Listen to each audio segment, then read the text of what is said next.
G'day guys, and welcome to the Sunday Beginner series that I started, where each Sunday I go through topics and cover everything that beginners need to know. And right now we are up to one of the most important videos and important things that you need to know when you get into Locksport and you start doing lock picking is gutting locks. Because you need to learn how to gut a lock before you can repin a lock.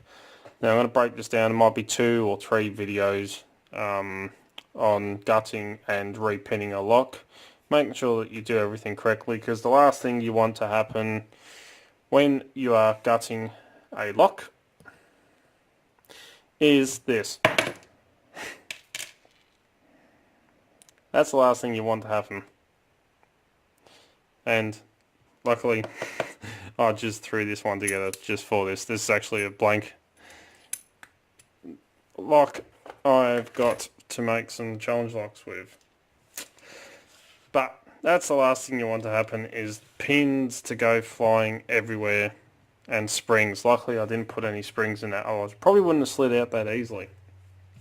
But before we get into that, there are some tools that are important that you can get away with making yourself, but once you dive more into this sport and you come across all the different sized plugs or cores and locks and the different tail pieces and you name it, you go from ones like on this one here through to, I'll grab that blank I just had, to nice flat ones like that, to ones that point out. You know, it is good to have tools for each one, and luckily there are tools that you can get for all the different tail pieces and cores that are around. And to me, one of the most important parts when it comes to picking a lock is or gutting a lock is your followers and repinning. I've got 2 makes here, and I'll grab another set that I've got here. So you can get away with making these yourself, and a lot of people do. You can use a piece of wooden dowel in the different dimensions, and you can attempt to cut out, you know, half moons or like that, or center cutouts, and all different sizes to fit different tail pieces of locks and different cores. I have one here. This is a resin plastic one that has the special tool on the back for taking care of, and I don't happen to have one laying around on me. Let's have a look in the challenge lock bucket.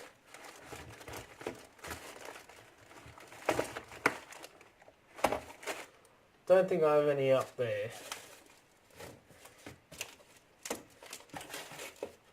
No, that's alright. But for your special ones, you know, to take the tail pieces off some locks, and you've got this set here. This is the Huck locksmith tool set.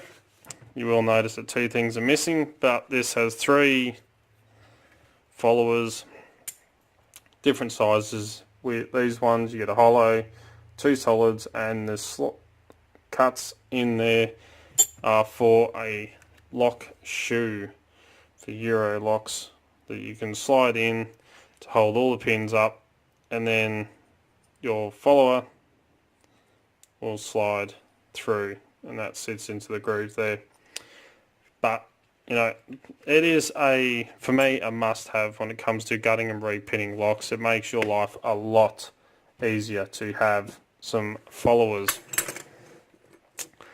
The next tool that is very, very handy is a circlet remover.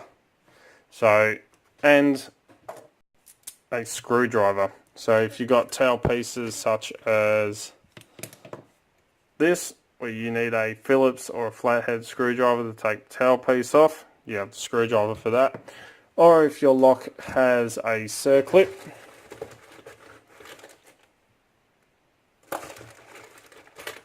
I'm trying to find one, has a circlip on the back. There are some special tools for removing circlips like that. Makes your life a lot easier rather than trying to fumble around with a screwdriver, but it can be done with a screwdriver as well, or circlip removing pliers. The third one, and to me the most important, is a good set of tweezers so that you can control how the pins come out and when you put the pins back in. This is a set from the Huck, and all I did was I filed a little notch into the tweezers, as you can see, just that way it can grip on to the round pin rather than the flat end, which if you are pushed down a little bit too hard they can go flying out, which they have done for me. But you can buy special pinning tweezers, but I found, you know, quick little modification like this works well. So you've got tools to gut your lock. You need somewhere to put your pins.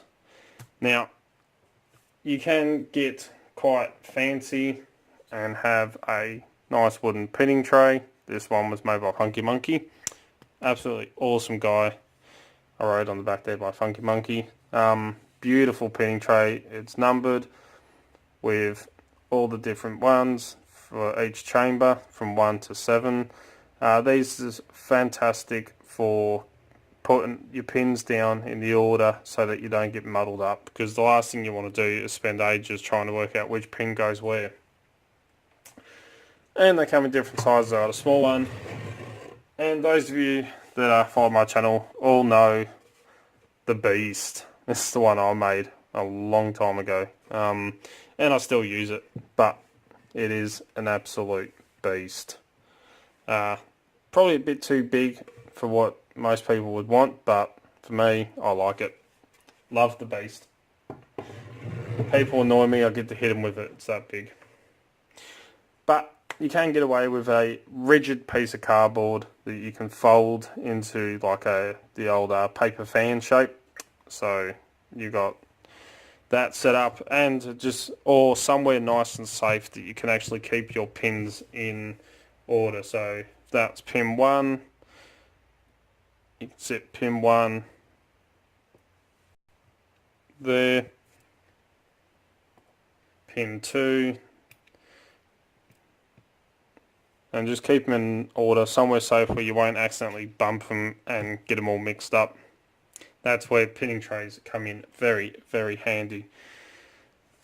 So these are some of the tools that I would highly recommend. You can make these, as I was saying, you can make your pinning trays, you can make your followers, but I personally prefer, you know, commercial ones, because you can buy a set relatively cheap.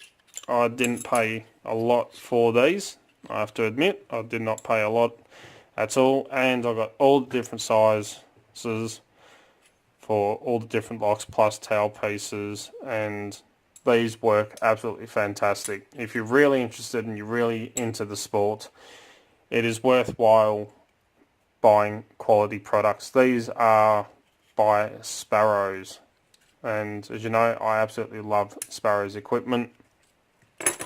The Huck set is a great set. I did do a review of this, so please check out the review I did of the Huck set, because you do get some nice core holders as well.